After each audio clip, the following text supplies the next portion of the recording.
Vijayapura cyber crime police ಠಾಣೆಯಲ್ಲಿ ದಾಖಲಾಗಿದ್ದ 5 ಪ್ರಕರಣಗಳಲ್ಲಿ ಸೈಬರ್ ಕದೀಮರು ವಂಚಿಸಿದ್ದ ಕೋಟ್ಯಾಂತರ ಹಣದಲ್ಲಿ ಅಂದಾಜು 1,32,38,183 ರೂಪಾಯಿ ಹಣವನ್ನು ದೂರುದಾರರಿಗೆ ಮರಳಿಸುವಲ್ಲಿ ಪೊಲೀಸರು ಯಶಸ್ವಿಯಾಗಿದ್ದಾರೆ. ವಿಜಯಪುರ ಪೊಲೀಸ್ ಸಭಾಂಗಣದಲ್ಲಿ ನಡೆದ ಸುದ್ದಿಗೋಷ್ಠಿಯಲ್ಲಿ ವಿಜಯಪುರ ಎಸ್ಪಿ ಲಕ್ಷ್ಮಣ್ ನಿಂಬರಗಿ ಸೈಬರ್ ಪ್ರಕರಣವನ್ನು ಭೇದಿಸಿದ ಬಗ್ಗೆ ತಿಳಿಸಿದ್ದಾರೆ. ಇನ್ನು ವಿಜಯಪುರ ನಗರದ ವ್ಯಾಪ್ತಿಯೊಬ್ಬರಿಗೆ ದ ಆಪ್ಟಾ ಟ್ರೇಡಿಂಗ್ ಆಪ್ ಎಂಬ ಅಪ್ಲಿಕೇಶನ್ನಲ್ಲಿ ಹಣ ಹೂಡಿಕೆ ಮಾಡಿದರೆ ಅಂತಾರಾಷ್ಟ್ರೀಯ ಮಟ್ಟದ dollar, gold, crude oil, currency pair trade ಮಾಡಿ ಹೂಡಿಕೆ ಮಾಡಿದ ಹಣಕ್ಕೆ ದಿನವೊಂದಿಗೆ ಶೇಕಡಾ 4ರಷ್ಟು ಲಾಭಾಂಶ ಮಾಡಿಕೊಡುವುದಾಗಿ ಸುಳ್ಳು ಹೇಳಿ ದೂರುದಾರರಿಂದ 2,04,71,500 ರೂಪಾಯಿ ಹಾಕಿಸಿಕೊಂಡು ಟ್ರೇಡಿಂಗ್ ಹೆಸರಿನಲ್ಲಿ ಆನ್ಲೈನ್ ಮೂಲಕ ವಂಚಿಸಿದ್ರು. ಪ್ರಕರಣದ ತನಿಖೆ ಕೈಗೊಂಡ ಸೈಬರ್ ಪೊಲೀಸರು ಇದೀಗ ಬಂಧಿಸಿದ್ದಾರೆ. ಕೆಲವೊಂದಷ್ಟು ಮಾಹಿತಿಯನ್ನು ಕೂಡ ಹಂಚಿಕೊಂಡಿದ್ದಾರೆ.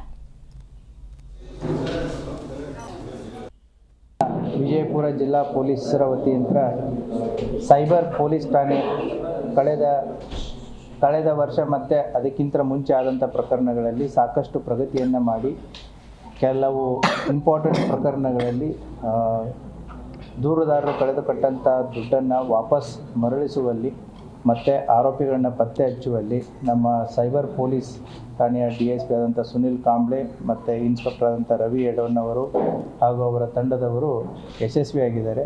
ಇದರಲ್ಲಿ ಕೆಲವೊಂದಿಷ್ಟು ಅಪರಾಧಗಳನ್ನು ಸೆಲೆಕ್ಟ್ ಮಾಡಿದ್ದೀವಿ. ಇವತ್ತಿನ ಪ್ರೆಸ್ ಮೀಟ್ನ ಉದ್ದೇಶ ಏನು ಅಂತಂತಂದರೆ, ಜನ ಯಾವ್ಯಾವ ರೀತಿ ಮೋಸ ಹೋಗ್ತಾರೆ, ಯಾವ ರೀತಿ ದುಡ್ಡನ್ನು ಕಳ್ಕೊತಾರೆ, ಸೊ ಇನ್ವೆಸ್ಟಿಗೇಷನ್ದಲ್ಲಿಯೂ ಕೂಡ ಪೊಲೀಸರು ಮಾಡಿದಂಥ ಪ್ರಗತಿ, ಇದರಿಂದ ಜನರಿಗೆ ಒಂದು ಸೈಬರ್ ಅಪರಾಧಗಳ ಬಗ್ಗೆ ಒಂದು ಅವೇರ್ನೆಸ್ಸು ಆಗಲಿ ಮತ್ತು ಈ ರೀತಿಯಾದಂಥ ಮೋಸಗಳಿಗೆ ಅವರು ಬಲಿ ಆಗಬಾರ್ದು ಅನ್ನೋಂಥದ್ದು ಒಂದು ಉದ್ದೇಶದಿಂದ ಇವತ್ತು ನಾವು ಈ ಪ್ರೆಸ್ ಮೀಟನ್ನು ಮಾಡ್ತಾಯಿದ್ದೀವಿ.